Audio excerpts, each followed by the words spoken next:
Dear brothers and sisters in Lord Jesus Christ, today it is observed as Unity Sunday. It's a very great privilege to speak of unity in the midst of Church of South India because our logo itself calls for unity. The logo says that all may be one. We know that how our church is formed. Missionary organizations, churches from different lands, different countries, different continents all come together to have a series of agreements, discussions, disagreements, and it has carried over for long 20 years and finally joined as Church of South India. The Church of South India is formed on 1947 September 27. So now it's 73 years has passed.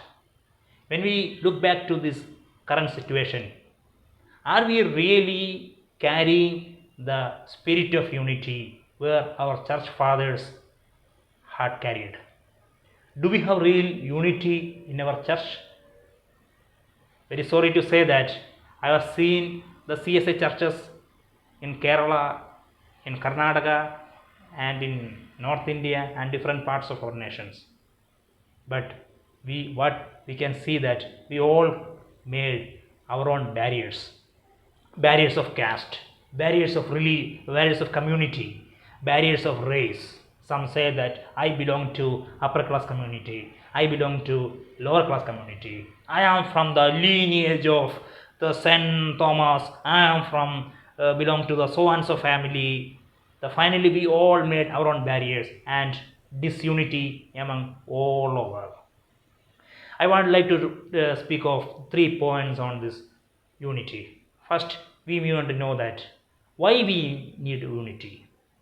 Because the God we worship, the sovereign God itself exists in unity. We worship the God as God of Father, God of Son, and God of Holy Spirit. 3 persons having 3 different personalities, different duties, but exist as one nature and one essence. The God Himself is existing in diversity and in unity. The Creator itself in existing in unity. That's why all the creations are correlated.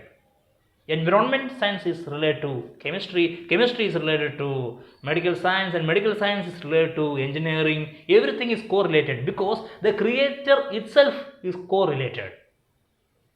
If we are not united, the result is division. Let me tell you one example, the history of the Coptic churches. Because once the Coptic churches were established in the Egyptian countries, Syrian and Turkey.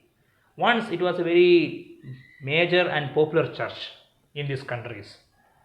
But divisions arise among these churches. The church has split into different groups.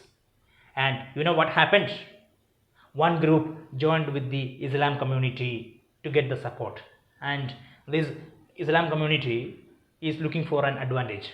And what happened? Finally, Islam community took control of the nation as well as the church and vanished all the Christians.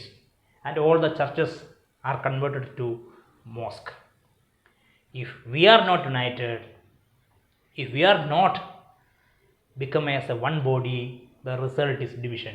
We know the recent incident as Hagia Sophia is converted into mosque and all. It's all the outcome of the previous groupism and splits. Second thing, what are the hindrances of unity? The main root cause of unity is that we don't consider others in a right attitude. Even though we partake in communion, we always forget the essence, the principles of this communion.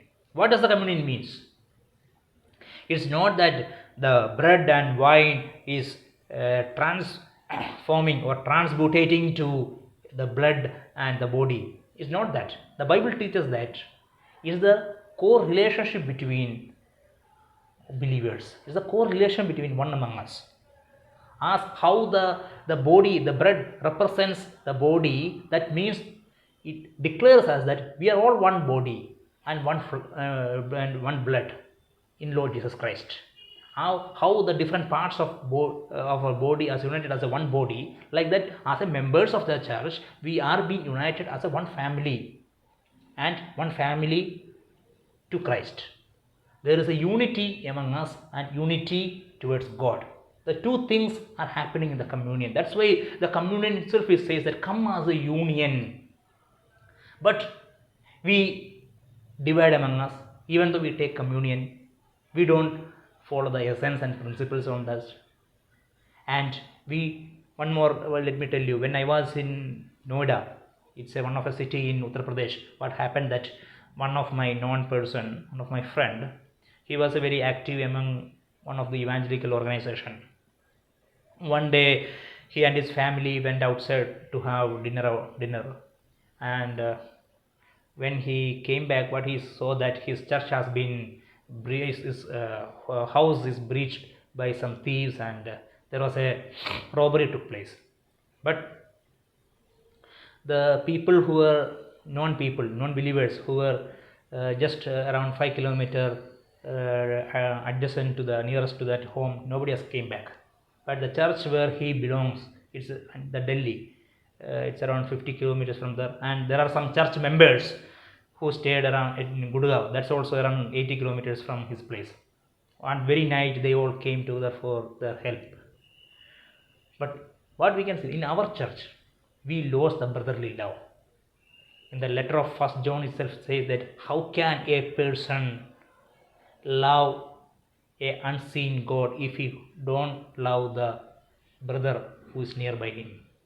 We lost the brotherly love. The third thing I would like to say that how we need to be united. The Genesis chapter 11 verses 1 to 9 says that one kind of a biblical unity.